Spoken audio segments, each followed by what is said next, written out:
Só para complementar, você falou que em alguns casos você antevê essas possibilidades de junção, mas tem algumas, eu fico pensando, que talvez sejam bastante improváveis. Essa do Rio, por exemplo, né? Tem um córrego ali que você... Quer dizer, isso é uma pesquisa que você faz em arquivo também? Ou sempre você já... Quer dizer, quando você fotografa, você já está imaginando com que cena aquilo pode se ligar?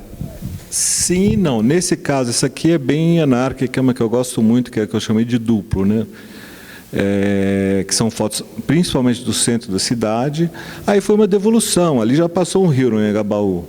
E eu tinha fotografado rios recentemente. Vamos devolver o rio para o Anhangabaú. Aí são jogos, é uma brincadeira, né? Nessa eu gosto bastante, inclusive das surpresas. Tem uma junção específica, que se for para escolher uma, que em filme também eu sentia muito essa dificuldade, que é aquela junção onde aparece a pata do cavalo, o rabo do cavalo, junto com aquelas mulheres que estão no cabeleireiro africano. Sabe que as mulheres vão colocar peruca? E essa junção eu acho demais. É uma junção dificílima de conseguir. Quando vem, é porque ela não é racional, tudo bem. É tipo, se pegar o nosso que estamos, associação das pernas do Garrincha com Fred Astaire, né? São associações banais, ali é pele, cabelo de mulher com pele de cavalo. Mas, dada o deslocamento das duas cenas em si, dá uma coisa que, quando você vê aquilo a primeira vez, não além do racional, além do emocional, é um lance que dá, assim, que é um espanto. E isso eu acho que, quando consegue isso na edição, é a minoria, né? Na montagem, eu tenho orgasmos múltiplos, assim, é um prazer enorme. E é muito difícil, né? São poucos, se pegar aquele último filme que eu fiz do Ato, Atalho e o Vento, são poucos momentos onde você tem isso.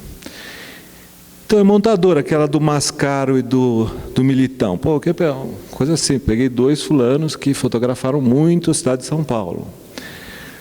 A primeira no Militão foi difícil, porque o Militão não é como como chama o carioca lá, o francês, que tem...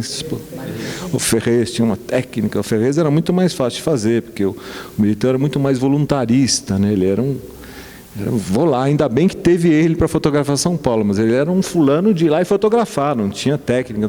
Então foi difícil juntar. Do Mascaro, ele me mandou, sei lá, umas 2 ou 3 centenas de fotos, e eu achei um ponto ali, não, aqui tem uma coisa enfim, as pessoas ou estão de costas ou de lado, mas nunca olhando para a câmera, e você não vê o céu, né? O universo onde na cidade, naquela época, você via o horizonte, agora não se vê mais. A gente está no meio desse labirinto. Então foi um pouco essa a ideia dos dois. Mas a montagem vai se dando assim, né? Mas eu acho que, se for pensar como sensação, é muito parecida, né? Tanto no filme como aqui. A alegria para mim de fazer a fotografia é que a câmera está no meu carro, estou eu lá, vou fotografar, eu saio e fotografo. Não tenho que falar com advogado, contador, aquela coisa toda.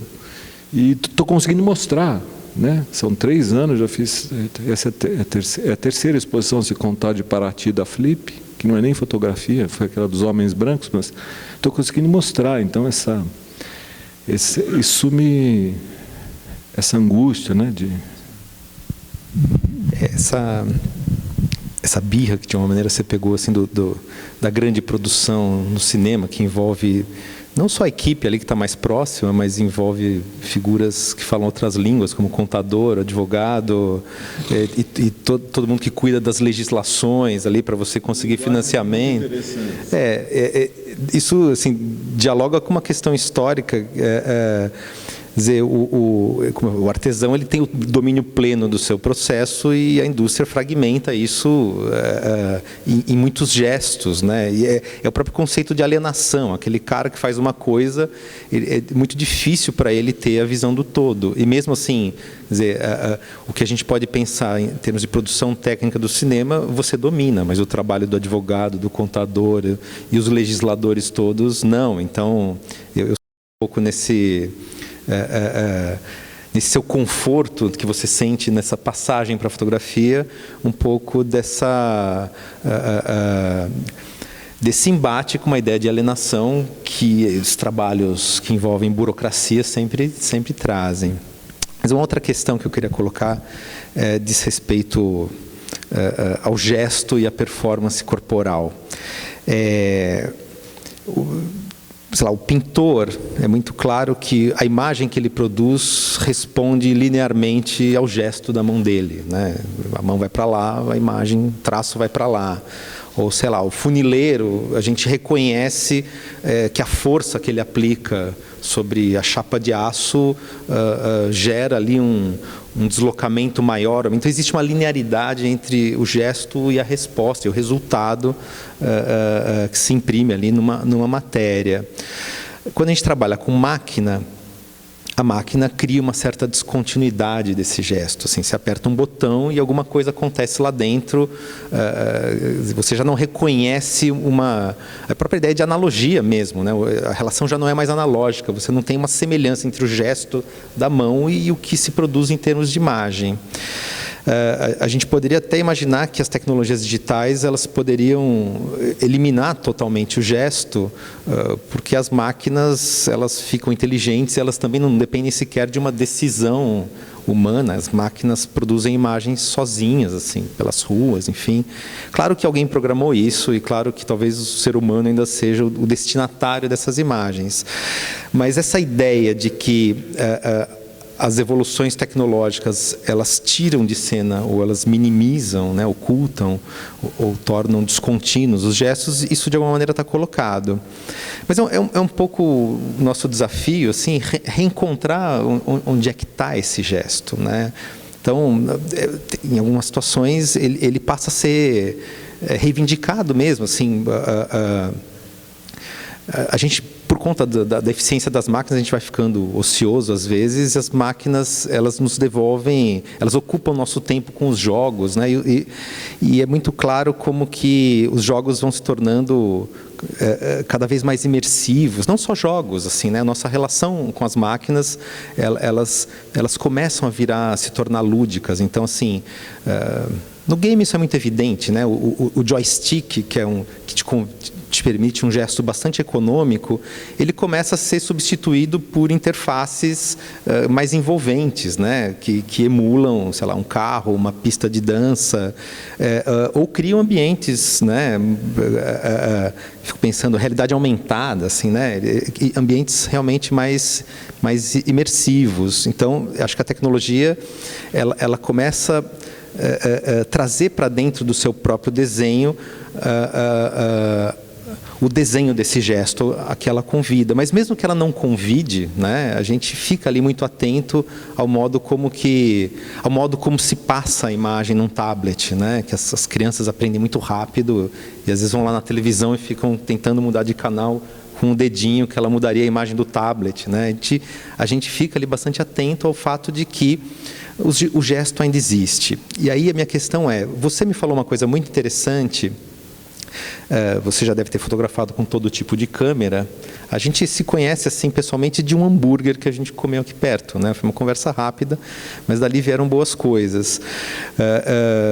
Então, me chamou a atenção quando você me falou que a câmera se descola do corpo, né? Trabalhando aí com a Osmo, né? Com a DJI, a performance de produção da imagem ela é bastante diferente. E essa é uma atenção que não é qualquer pessoa que tem, né?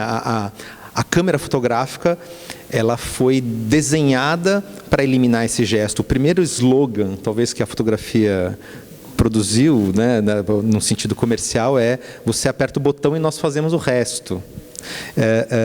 E eu acho que essa atenção à performance de produção da imagem, a performance corporal, é uma coisa que está presente no seu trabalho e está na outra ponta também, né? Quando você produz essas maquinarias, você não está desenhando só uma imagem, você está desenhando uma posição corporal para ver essa imagem, uma maneira de percorrer a imagem que é mais exigente do que a gente está acostumado. Eu estava contando para ele que eu vim aqui várias vezes e num dado momento eu estava no Sesc aqui do lado, eu falei: deixa eu dar dar uma passadinha para rever, e eu queria ver muito rapidinho, assim, mas na segunda máquina começou a me dar cãibra, porque girar toda essa imagem com uma certa velocidade não é tarefa simples. Essa pergunta assim, sobre a consciência do gesto e da performance corporal, acho que ela pode ir um pouco na direção da curadoria também, né? Desenhar uma exposição é criar um dispositivo que determina caminhos, né? Ali nas fitas de Moebius, ali do lado. Bom, essa fita, ela tem assim uma espécie de, ela contém em si um convite ao tato, que a gente, por respeito, talvez... eu vi um vídeo que você bota a mão ali, o trabalho é seu, mas a gente é bem educado quando vai ao museu, a gente não toca. O que faz daquilo uma coreografia interessante, porque você tem que percorrer os dois lados, assim, então ela está pendurada ali na altura do olho, mas aquilo exige mais do que girar, você tem que abaixar, quase enfiar a cabeça, assim, né? Você tem que fazer esse caminho com o olho. Então a gente pode pensar, talvez, que fazer uma curadoria também é, de certa maneira, antever esse gesto. Mas conta um pouco assim, de como que isso está previsto no seu projeto, porque eu sei que essa tensão ela é bem clara na sua produção. Quer falar sobre isso antes? Posso? Bom, realmente, uma das coisas que me chama... Eu teria milhões de comentários para fazer sobre a montagem e essa relação confusa que as imagens técnicas criam hoje entre o que é o campo da fotografia, o que é o campo da imagem em movimento, mas... Falando especificamente sobre essa relação com o corpo, com o gesto, o que me chamou a atenção desde o início, quando o Marcelo me deu esse privilégio de fazer a curadoria dessa exposição, que já praticamente já tinha o seu conceito pronto, dado pelas próprias obras, era uma tensão que as obras criavam com um statement que sempre me foi muito caro, do Jonathan Crary, no Técnicas do Observador, onde, bem simplificadamente e resumidamente, ele diz que a história da fotografia é a história da expulsão do corpo de dentro do processo, no processo de produção da imagem. Se a gente pensar nas primeiras câmeras, ainda na Renascença, na câmera escura, que era uma câmera onde ninguém tinha nenhuma ambição fotográfica, eram câmeras para se pintar o que era externo, o fotógrafo, o pintor da época, ele entrava dentro da câmera, né? É incrível, é um kit pessoal, é uma cave, é enorme. Até a fotografia, ainda no final do século XIX, começo do século XX, o fotógrafo de rua, aquela cena toda da pessoa entrando, né, dentro da câmera com um pano na cabeça, aquele abraçar mesmo do processo de produção. Você tem uma imagem que é produzida para além do olho. Né? E toda a evolução técnica, até porque, aí voltando de novo a Kodak, a vitória da câmera automática é a derrota da estereoscopia, que era muito mais popular e famosa do que a imagem bidimensional. Ou seja, essa relação não só de produção da imagem que envolve o corpo para muito além do olho, ela estava em pauta no processo de recepção da imagem, na imagem técnica, nos seus primórdios. Era isso que a distanciava da pintura, até porque qualitativamente muitas vezes ela era extremamente inferior na sua capacidade de reproduzir o que estava à sua volta. Você hoje confrontar um estatuto da imagem aonde tudo indica que a imagem será imersiva, eu já deixo claro assim que eu tenho um verdadeiro horror desses óculos de realidade virtual, e o que me conforta é saber que isso é um estado provisório, porque o futuro da imagem é uma imagem imersiva, lógico, não nos alienando mais ainda do que está à nossa volta, com aqueles escafandros de visualização que são um terror para pessoas como eu, que têm labirintite, ou seja, aquilo é impossível, né? Eu realmente, mas é restritivo em vários sentidos, mas conceitual e culturalmente é que o problema se coloca ali, porque ela aliena mais ainda o corpo como um todo, agora não só do processo de produção da imagem fotográfica, mas do que está essa história que você comentava no início, que a imagem ela faz sentido desde que ela dialogue com os seus companheiros, né, de viagem. Daí, ao ser surpreendida por essa produção que eu desconhecia do Marcelo, eu acompanhava a produção cinematográfica dele e toda a produção em termos dentro da cadeia e do circuito do vídeo. Dos primeiros atratores, um dos primeiros magnetismos foi, de fato, essa possibilidade de ter o corpo de volta ao processo de visualização, sem que isso condenasse as pessoas a andarem com escafandros ou, de alguma maneira, essa hipótese, assim, sim, nós estamos caminhando para uma imagem imersiva, e não necessariamente ela nos vai nos retirar do mundo. Daí, a ocupação do espaço como um todo, né, que começa na Praça Sem Nome. Eu adoro essa coisa de se ter uma praça que o nome dela é sem nome, né? E eu espero que isso a USP nunca mude isso e não dê em nome de ninguém, né? Com as panorâmicas verticais, que já em si também são um processo de inversão da maneira como se olha o que está à volta, e uma imagem que pede que que nós transitemos entre elas, né, para que elas façam sentido, era a coroação dessa reflexão da imagem como um produto, como um espaço que vai muito além da relação entre não só entre o visível e o invisível, mas também entre aquilo que é dado imediatamente ao olho e o que está à nossa volta. Então, esse sim, com certeza, entre outros pontos, foi um dos que me realmente trouxe com muita força para o circuito dessa exposição.